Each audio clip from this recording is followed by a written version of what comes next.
Uy, ano ba? Sabi ka sa'yo, 2:30. Tapos na? Hindi kasi nagbihis kami mabuti. Paano natin aabutan yun? Paano na yun, Jackie? Anong gagawin natin Alam mo, ngayon? first time ko nakita yung babae na gusto kong maging asawa. Alam mo, dami mo na sinabihan na magsiala. 3 oras ako naligo. Naliligo. Bakit late kayo? Bakit? Bakit yun ba nasuot? Ba't yun yung suot niyo? Bakit? Ano gusto man suot namin? Bakit ganyan mga itsura nyo? Malamang may program to May kanina doon. program. Oo. Costume May yan, no? program, costume nila yan. Wala. Hindi pa yun. Kayo naman. Business talaga sabi. Kaya nagsisagtawagan namin sa isa't isa. Teka lang, mabuti ba? Ay, bakit ganun? Madre kayo? Madre! Bakit ano makakala nyo? Alam mo ba, pinag-iipunan na nga kita para maging asawa ko?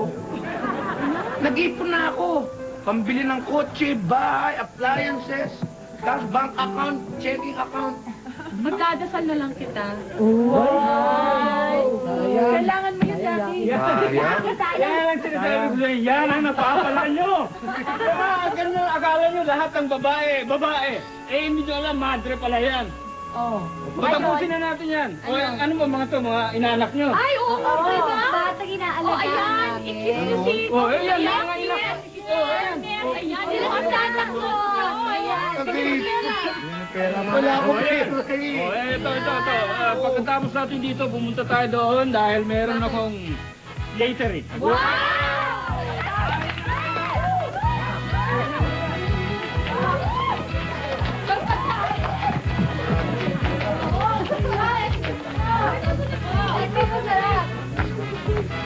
Tayo lahat. Teka lang, Kapitan. Sigurado na ba talaga kayong tatakbo ngayong eleksyon? Tatakbo ako. Eh, ano bang pwesto? Eh, pinag-iisipan ko ba? Kasi kahapon, kausap ko si FPJ. Pinagpipilian sa amin ni Amay Bisaya kung sino Vice President. Ay, Kapitan, lamang! Oh, ako! Si Amay! Di ba kakabidato ka? Oh, Pwede bang bumate? anong gusto mong gawin? Okay, mag-vlog? Pwede.